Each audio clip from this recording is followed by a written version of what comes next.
Hey everybody, how you doing? I'm John Engel. I'm your professor for Japanese cinema. First of all, I want to apologize for this angle. I hate this angle. I would never record up. I'm not that kind of old guy. I'm kind of an old guy, but I've been trying to record a video for that can be used on Google Classroom for about half an hour now, and I can't get it to work. So I'm just having to use my phone, which I have to put in a certain way. Sorry. Sorry to be nitpicky. I'm a little out of it. Anyway, uh, thank you for bearing with me today. Me not showing up at class. I'm sorry about that. I'm got this terrible cough. I'm going to try to get through this whole thing without coughing. Too bad. I'm already fighting it. But I did want to record a video really quickly to make sure that we're clear on what I need from you today. The classroom, the coursework stream is called Week One Hollywood in Japan. So I want to make it clear, like Hollywood in Japan is this week's theme, and it's the theme for the whole semester. Not that everything is going to constantly be this belabored point about the relationship between Japan and Hollywood, but there is. I like to frame the class that way. It makes it a little bit more relevant and for a little bit more simplified in a certain way, because this is just an introductory class, not a advanced class. I like to connect it to things that you're already familiar with. So Hollywood and Japan, there's a push and pull of influence between the two places. So cinema was invented in the West, in France, America. People, dispute that, but nevertheless, it wasn't invented in Japan, but it did make its way there after and during the Meiji Restoration period. So that's the first thing I want you to research is the Meiji Restoration. Read up about it a little bit just so you're familiarized with it. It's the first modern, so-called modern era of Japan, post-feudal era Japan, that leads into industrial era, and which then opens up the doors to the West and trade with the West, which obviously caused some trouble later, but it allowed for individuals to go over to Japan and say, hey, we have this thing called the motion picture camera, and people bought it up over in Japan. So that started movies in Japan. But they were kind of stodgy about it. Like in a lot of ways, Japan usually kind of sticks to their ways as a culture, and they didn't really want to mess with cinema in a way, in an experimental way. At first, they kind of stuck to traditional theatrical traditions. So a lot of the early films were flat, sort of like plays that were being played out in front of a camera. That's all there was. There was no editing or moving of the camera really, that much at least.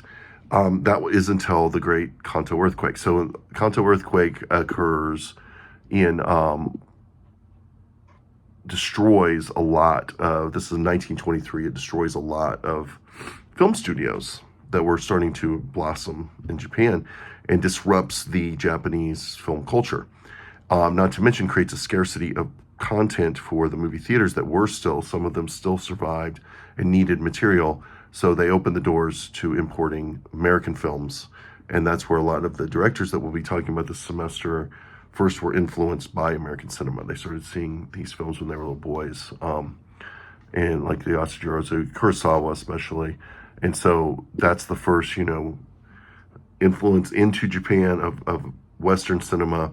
And then guys like Ozu and Kurosawa, Akira Kurosawa, people will talk about a lot later, then influenced American filmmakers once their movies went international when they became directors later. So read about the Great Kanto earthquake. There's a bit of an overview about it. And then there's Japanese film. There's one called Japanese Film in the Great Kanto earthquake. And then there's more reading to do, 100 years of Japanese film. That'll just give you a basic idea of what the 20th century was like in Japan for movies. So read all of that. You're responsible to read that for this week. And I will have a quiz. There'll be a little quiz next week just to keep you accountable to the films and the readings. This thing is this Perfect Days theme. Don't worry about that. I will talk about that next week. We'll talk about the movies from this week next week before we watch the movie next week. So that gets us to the movies. So there's 2 movies you have to watch at home. Usually you will just watch 1 movie at home and 1 in class, but there will be 2 movies every week. So keep that in mind. But this week you'll need to watch them both at home, and we'll talk about how in a minute. But the first one is Wim Wenders' Perfect Days from 2023. So I want you to see Wim Wenders as a German filmmaker. He's still active today, as you can see. He's been around since the 70s, and he is highly influenced by Yasujiro Ozu, who will be the subject of next week's class. So next week we will talk about Wim Wenders. We'll watch an Ozu film, and then you'll talk about the connection between the two. Perfect Days. How is Perfect Days influenced by Ozu's style? It's a very distinct style. So watch Perfect Days.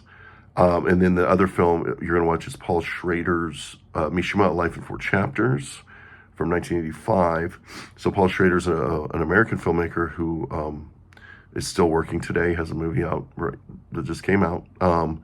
He's best known for writing Taxi Driver to most people, I think. Martin Scorsese's film Taxi Driver.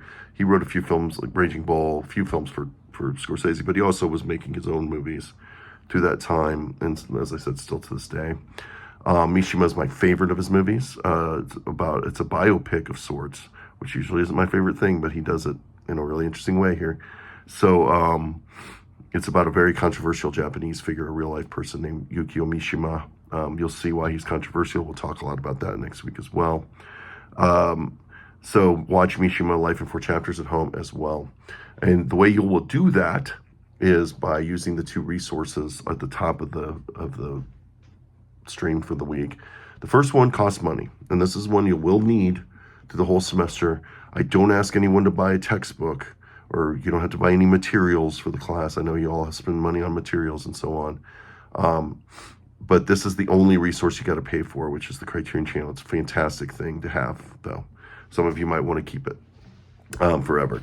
I'm only asking you to pay $10.99 for 3 months. So it's $33 total for the semester.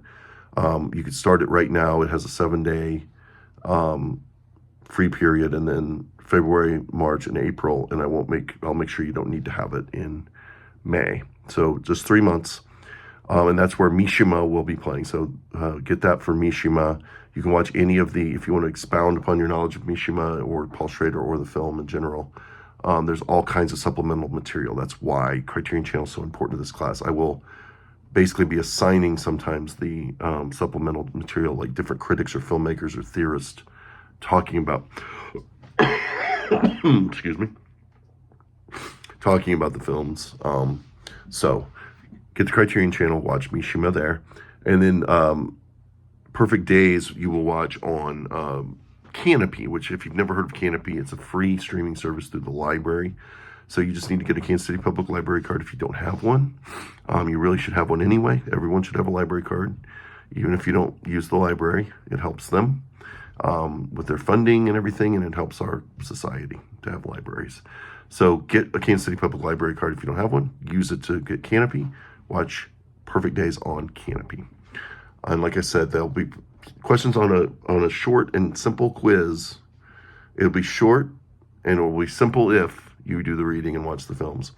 That will be next week. It'll probably be online. I will say this. It won't be in class. We won't have time for it. But I'll put it online probably Sunday and expect you to do it by class time. Then the only assignment for this week, which isn't really an assignment at all, and a lot of you have already done it, is to introduce yourself. So really, just tell me and the rest of the class who you are, what your major is, anything else you want, like your cats and their names, whatever it is you want to tell us. And then tell me, I want to hear about 3 films that you consider your favorites and why. And then just tell me about one Japanese film you've seen and really liked. Like it could be any kind, anime, Miyazaki's any Ghibli or whatever. If that's it, that's cool. If you've seen anything else, that's cool too. So I always assume people have seen at least Studio Ghibli movies. So let me know about that, and that'll be your only assignment for the week. That's basically a free 10 points. So do that, and that's really all I expect from you this week. I'm trying to remember if there's, sorry, again, my brain's not working super great right now. That's really it. Basically, if you have any questions at all, let me know, and I will see you next week in class, I promise.